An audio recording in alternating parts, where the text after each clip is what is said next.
একবার একজন দরবেশ সাহেব রাস্তা দিয়ে যাচ্ছেন, প্রতিমধ্যে তিনি দেখতে পেলেন নদী থেকে এক কলসি পানি নিয়ে এক যুবতী সুন্দরী মেয়ে রাস্তা বেয়ে যেতেছে।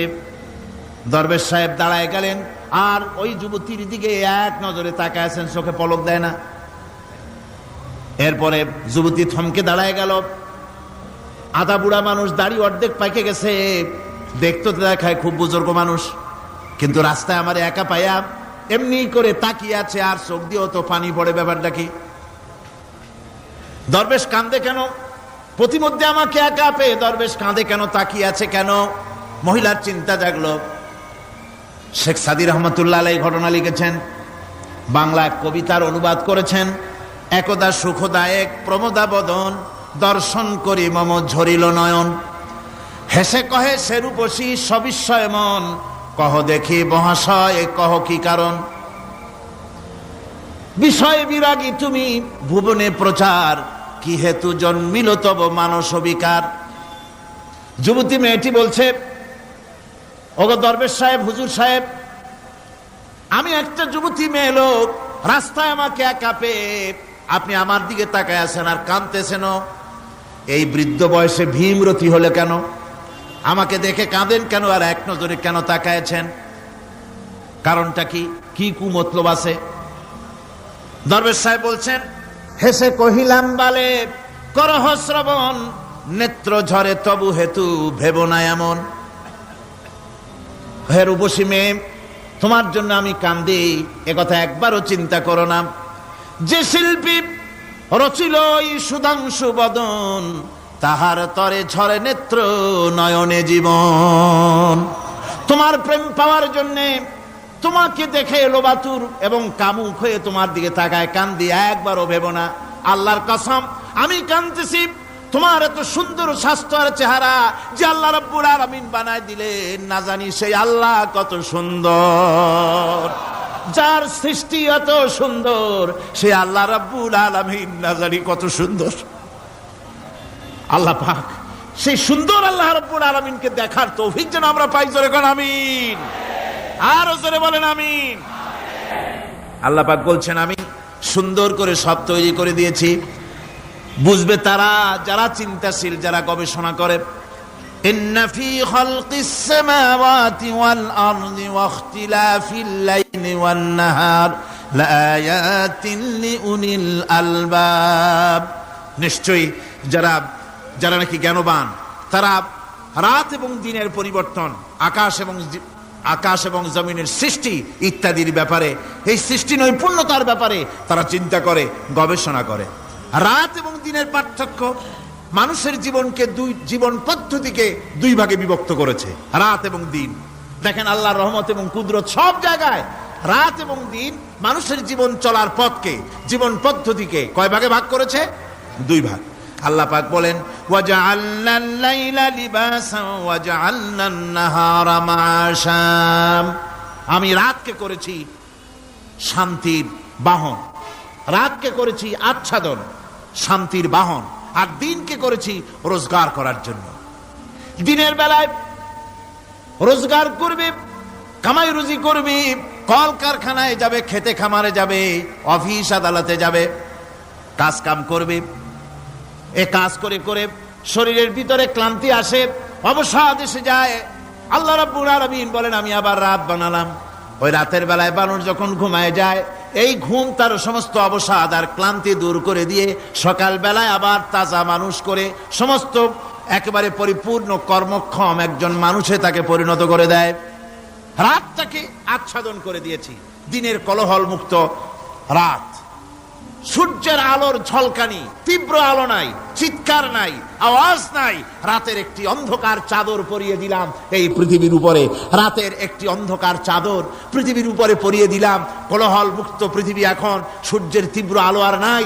এখন আরামে তুমি ঘুমিয়ে যাও, ঘুমাও, আবার সকালবেলা উঠে তুমি কাজ করবে।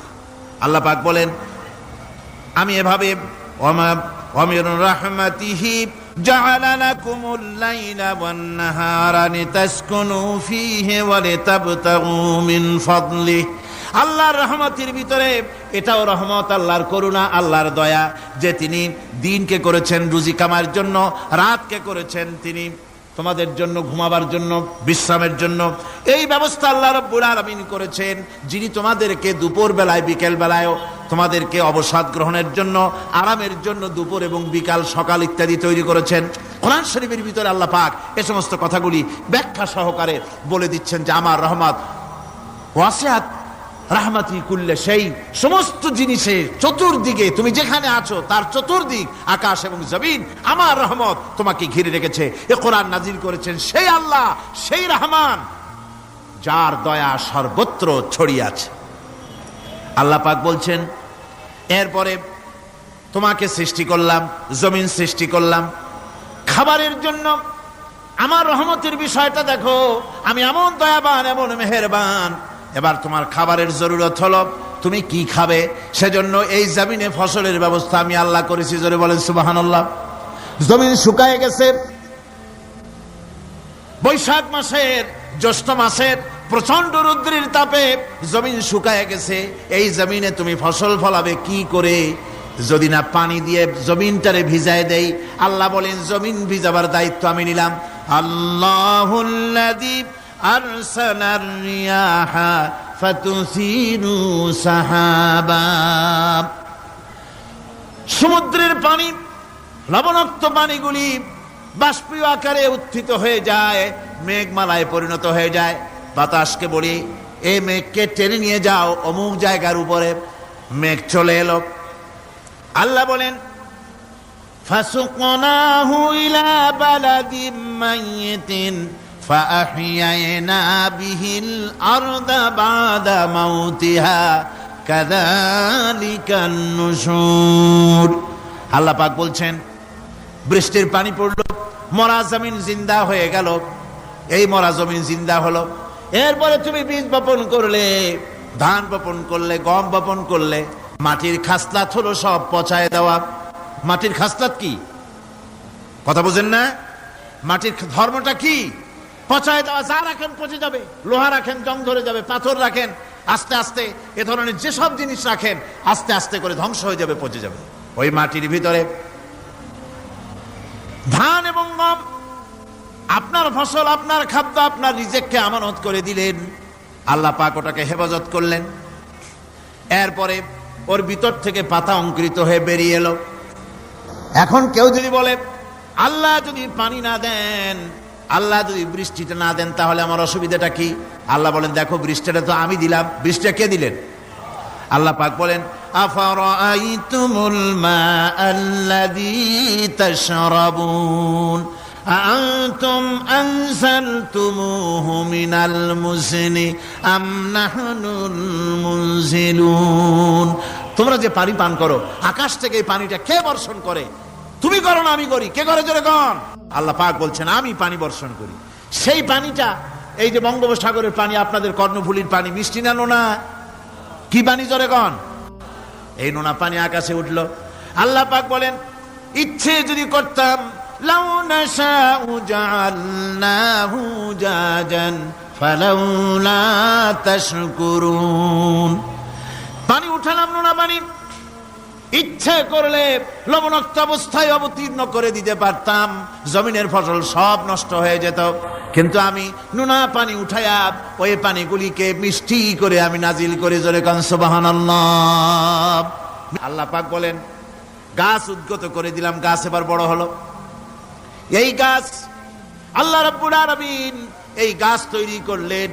এই গাছ শুধু আপনার জ্বালানি দেয় না, গাছ শুধু ফল দেয় না, এই গাছ মানুষের জন্য, গাছ হচ্ছে বন্ধু। মানুষের জন্য গাছ কি জোরে কোন? কি বন্ধু। সেই বন্ধুরে জন্মের কাটা কাটবেন নাকি? এই গাছ তৈরি হচ্ছে। গাছ বন্ধু কি করে?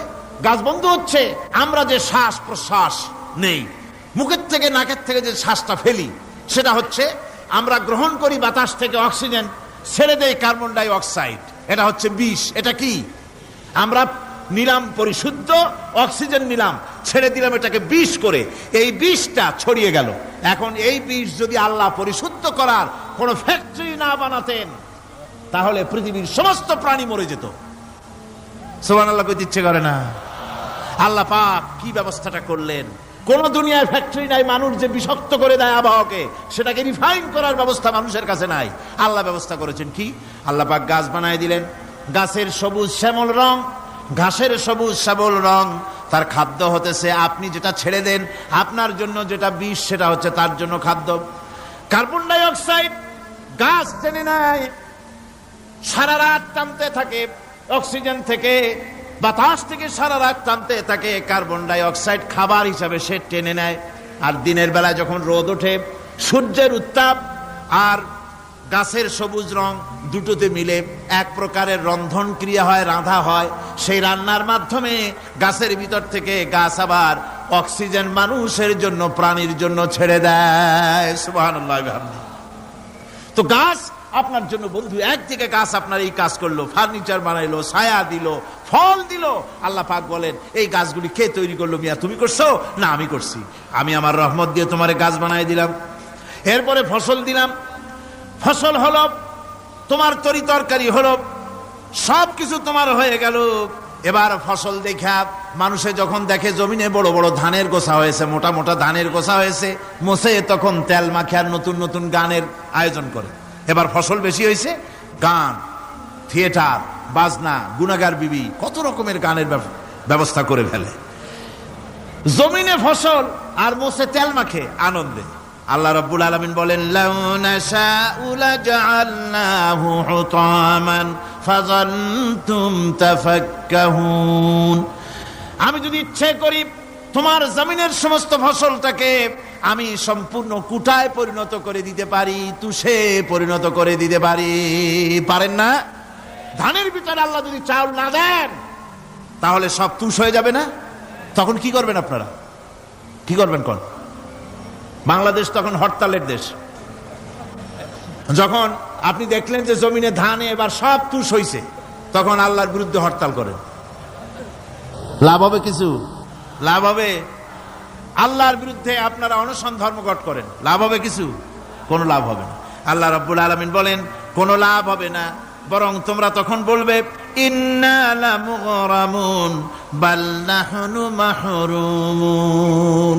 কপালে তখন আঘাত করবে, করাঘাত করতে থাকবে আর বলবে যে আরে কপাল পোড়া হয়ে গেলাম, হতভাগ্য হয়ে গেলাম, বঞ্চিত হয়ে গেলাম, আল্লাহর রহমত থেকে সর্বনাশ হয়ে গেল। তখন কপালে আঘাত করা ছাড়া আর কিছুই করতে পারবে না। আল্লাহর বিরুদ্ধে মিছিল চলে না, সমাবেশ চলে না, বিক্ষোভ চলে না, হরতাল চলে না। মহান আল্লাহ রাব্বুল আলামিন বলছেন দেখো এইভাবে করে তোমার ফসলের ব্যবস্থা আমি আল্লাহ করেছি। আমি রহমান, আমি আল্লাহ পাক কি এমন রহমান। আজ জমিনে ফসল বৃদ্ধির জন্য ইউরিয়া, সুপার সালফেট, সালফার সারের ব্যবস্থা হয়েছে, নানান জাতের সারের ব্যবস্থা হয়েছে। যখন এই সার মানুষ তৈরি করতে শেখে নাই, আবহমান কাল থেকে এই জমিনের জন্য সারের ব্যবস্থা কে করেছেন? জোরে কোন? আল্লাহ পাক বলেন আমিন আয়াতিহি আইয়ুরিকুমুল বারকা খাউফান ওয়া তামাম। আমার অসংখ্য নিদর্শনাবলীর মধ্যে এটাও একটি নিদর্শন যে আকাশে বিদ্যুৎ চমকে মেঘের গর্জন হয়। এই যে বিদ্যুৎ চমকে গর্জন হয়, এর মধ্যে রয়েছে মানুষের জন্য ভীতি এবং আশা। তারা ভয় পায় আর এর মধ্যে আশাও রয়েছে। আশাটা কি? আশা হচ্ছে এই যে বিদ্যুৎ যে বছর যত বেশি চমকায় মেঘে, সে বছর জমিনে ফসল তত বেশি বাড়ে। কৃষিবিদরা বলেছেন বিদ্যুৎ যত বেশি চমকায় জমিনের ফসল তত বেশি বাড়ে। সুবহানাল্লাহি ওয়া বিহামদিহি। এর একটা সিস্টেম আছে, সেই সিস্টেম অনুযায়ী আল্লাহ জমিনে ফসল বাড়ায় দিলেন। আল্লাহ ফসল দিলেন। এবার আপনার আল্লাহ পাক বলছেন দেখো ফসল দিলাম, ধান হলো, চাউল হলো, মাছ হলো, গোশ হলো, সব হয়ে গেছে, এখন তুমি খাবে। রান্না বান্না হয়ে গেল, রহমত আমার দেখো, আমার রহমতটা দেখো। এ কোরআন শিখাইছেন সেই আল্লাহ রাব্বুল আলামিন যার নাম রহমান। জোরে বলেন তার নাম কি? রহমান। চাউল হয়ে গেছে, চাউল তো শুধু ভর্তা বানায় খাওয়া যাবে না, ভাত হয়েছে, আটা দিয়া রুটি তৈরি হয়েছে, কি দিয়া খাবেন? আল্লাহ রাব্বুল আলামিন আপনার পুকুরের ভিতরে মাছ দিয়া দিলেন, জন্তু জানোয়ার দিলেন, চার পায়া জানোয়ারের গোশত হালাল করে দিলেন, পাখির মাংস আল্লাহ রাব্বুল আলামিন হালাল করে দিলেন। এখন মাছ হলো, গোশ হলো। মাছ আর গোশ সিদ্ধ করে খাওয়া যাবে? জোরে বলেন যাবে? যাবে না। তার গন্ধ নষ্ট করতে হবে আর সুঘ্রাণ সৃষ্টি করতে হবে। এই গন্ধ নষ্ট করে সুঘ্রাণ সৃষ্টি করার জন্য লবঙ্গ তৈরি করলেন কে? কথা কন না কেন? এলাচি কার? দারচিনি কার, লবণ কার, মরিচ কার, হলুদ কার, পেঁয়াজ কার? সুবহানাল্লাহ বিহামদি। এত নিয়ামত আল্লাহ রাব্বুল আলামিন বলেন, ওয়া ইন তাউদ্দু নি'মাতাল্লাহি লা তুহসুহা। আমার নিয়ামত গণনা করে করে আমার নিয়ামত গুণে শেষ করতে পারবে না, এত নিয়ামত আমি দান করেছি। এরপরে তরি তরকারি হলো, মাছ গোশ খেতে খেতে অস্থির হয়ে যাবে, তারপরে তরি তরকারি দিলাম, শাক সবজি দিলাম, সবকিছু আমি আল্লাহ রাব্বুল আলামিন দিয়েছি। আমার নাম রহমান, তোমার সমস্ত প্রয়োজন আমি দিয়েছি, মিটাই দিয়েছি। এবার তরি তরকারি হলো, আর মানুষ তরি তরকারি খাইলো, আল্লাহ শুকর আদায় করলো না। শুকর আদায় করে না। এত সুন্দর মজার কদু, সেই কদু খায়, আর কদু খাইয়া মোসে তাও মারে, আর বলে স্বাদের লাউ বানাইলো বৈরাগী। আল্লাহ শুকর আদায় করে, আল্লাহর নিয়ামতের শুকরিয়া আদায় করে না।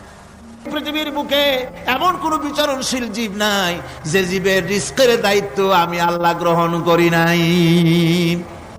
সমস্ত রিস্কের দায়িত্ব কে নিয়েছেন? চিল্লায় এখন আল্লাহ সুবহানাহু ওয়া তাআলা। আচ্ছা আপনি কোন তো দেখি, একজন জমিদার, একজন বড় লোক, চৌধুরী, খুব বড় লোক, তার বাড়িতে 20 জন লোক গেছে রাতের বেলায়। 20 জন লোক গিয়ে মেহমান হইল। মেহমান হইয়া তারা বলতেছে, সাহেব আমরা তো মেহমান, আমি এক একজন এক এক রকমের খাবার চাইলো। একজনে বললো আমি হরিণ খাবো, আর একজনে কয় আমি মুরগি খাবো, আর একজনে বললো আমি খরগোশ খাবো, আর একজনে বললো আমি হাতি খাবো, আর একজনে বললো আমি ছাগল খাবো। 20 জন মানুষে 20 রকমের খাবার চাইলো।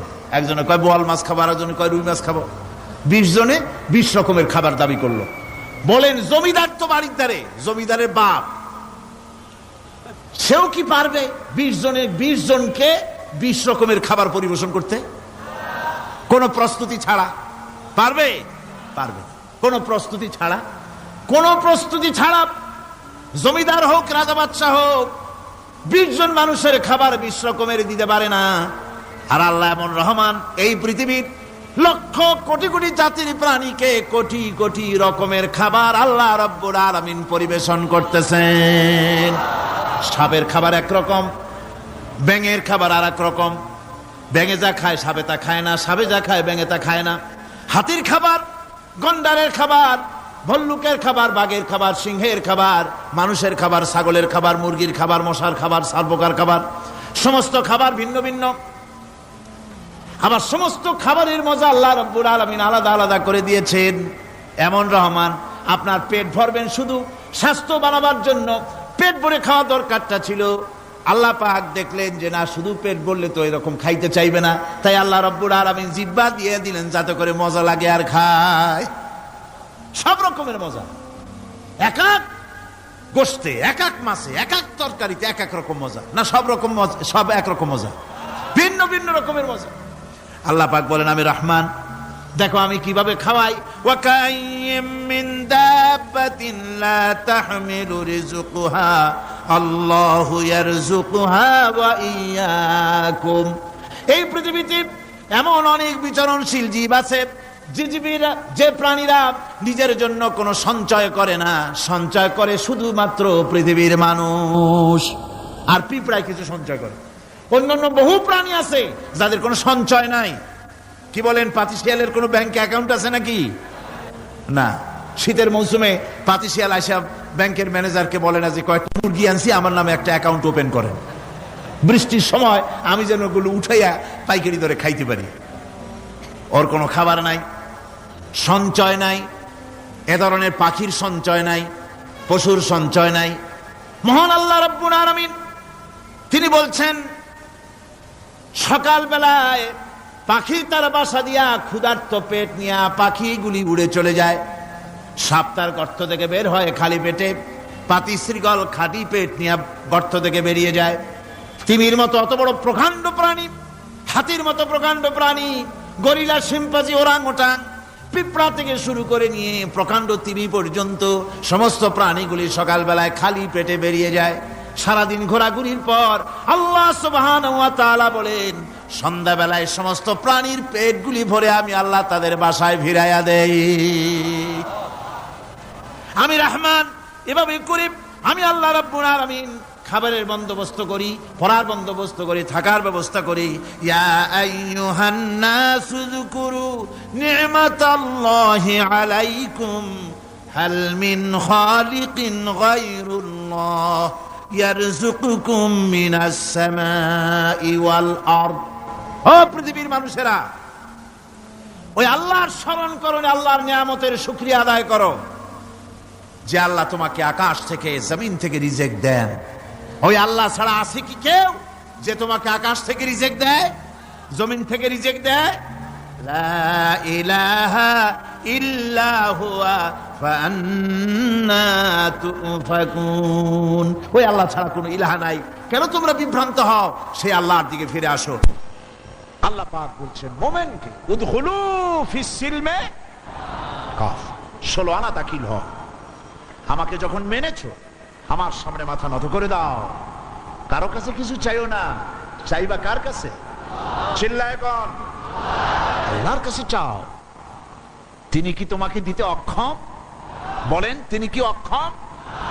যদি অক্ষম না হন, তাহলে আপনারা মাজারে যান কেন? মাজারগুলিতে আমার দেশের লোকেরাই মাজারগুলি ব্যবসা বাজায়, ব্যবসা বড় করে দিয়েছে, ঠিক কিনা? ঠিক কিনা? মাজারের ব্যবসা আর তথাকথিত বিদআতপন্থী লোকেদের ব্যবসা। নিজেকে কেউ তো নিজেকে পীর বানিয়েছে বড় রকমের। সব পীরের আমি কিন্তু সমালোচনা করি না, আমার দেশে হক্কানি পীরেরা নিশ্চয়ই আছে। কারণ আলহামদুলিল্লাহ, বলেন আলহামদুলিল্লাহ। আমি যখনই পীরের কথা বলবো আপনারা অবশ্যই বুঝে নেবেন আমি পাইকারি দরে বলি না, হক্কানি পীর নিশ্চয়ই আছে। আমি বলি ব্যবসায়ী পীরের কথা। কার কথা? কেউ তো নিজেকে নাম, নিজের নামটা লেখায় এমন ভাবে, নাম তালাশ করে খুঁজে পাওয়া যায় না। ইমামুল আইম্মা, জামানার মুজাদ্দিদ, সিরাজুস সালিকিন, মিসবাহুল আরিফিন, সিয়াহে দামদান, মুহিব্বে পান্দান, কত বিশাল নামের লকব, নাম খুঁজে পাওয়া যায় না। আছে না? আছে না? এরপর আবার তো কেউ সম্রাট হয়ে বসে থাকে। ভাবখানা এই যে ওনাদের কাছে গেলেই ওনারা আপনার মনের আশা পুরা করে দেবে। নাউযুবিল্লাহ। আপনারা ছেলে দেবে, মেয়ে দেবে, পত্রিকা আসে অমুকের দোয়ায় 40 বছর পর ছেলে পাইছি। হাতের মধ্যে ডিম দেয়, ডিম সিদ্ধ হয়ে যায়। কি আশ্চর্য কথা! আর বাচ্চা পেটের মধ্যে ঢুকে যায়। নাউযুবিল্লাহ, নাউযুবিল্লাহ। এই যারা করছে, এ সম্পর্কে শায়ের খুব সুন্দর করে বলেছেন, ये हाल तेरा जाल है, मकसूद तेरा माल है। ये हाल तेरा जाल है, मकसूद तेरा माल है। क्या जब तेरा चाल है, लाखों को अंधा कर दिया। तुम्हारी अवस्था হলো জালিয়াতি। তুমি নিজেকে সম্রাট ধারণ করেছো নাম, তুমি নিজেকে সৈয়দ নাম ধারণ করে পীর মাশায়েখ নাম লাগায় দিয়া মানুষকে ধান্দায় ফেলে রুজি কামাচ্ছ। মানুষকে ব্যবসার ধান্দায় ফেলে দেওয়া হয়েছে, রুজি রুটি কামাবার ব্যবস্থা করা হয়েছে। আমি আপনাদের মধ্যে এই কথাটা ঢুকাতে চাই, আমি কোন দুঃখে মাজারের কাছে বা কোনো ব্যক্তির কাছে গিয়ে আমার ছেলে চাইবো, মেয়ে চাইবো? আলাইসাল্লাহু বিকাফিন আবদা। আমার আল্লাহ বলছেন, কে বলছেন? কে বলছেন? আলাইসাল্লাহু বিকাফিন আবদা। আমি কি আমার বান্দার জন্য যথেষ্ট নই?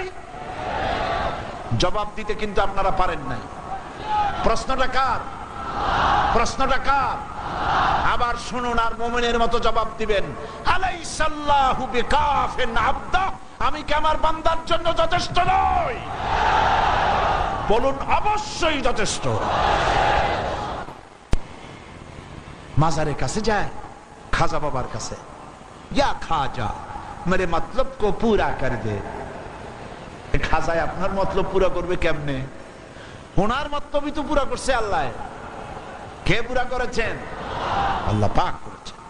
সুতরাং খাজা আপনার মতলব পুরা করতে পারবে না। আপনার মনের আশা পূর্ণ করার মালিক কে? জোরে বলেন কে? ওয়াইজা সাআলতা ফাসআলিল্লাহ ওয়াইজা ইসতাআনতা ফাসতাইন বিল্লাহ। যদি কিছু চাইতে হয় আল্লাহকে, আল্লাহর কাছে চাও। কিছু বলতে হয় আল্লাহকে বলো। আর আল্লাহরে ছেড়ে দিবা তাহলে কোথায় যাবা? ওটা তো আছেই, আরো কিছু আছে। আমাদের গ্রাম এলাকায় বিভিন্ন দেশে দাঁত যখন পড়ে যায়, ছোটবেলায় দাঁত পড়ে না? অবশ্য আপনাদের পড়ে নাই নাকি? পড়ছে।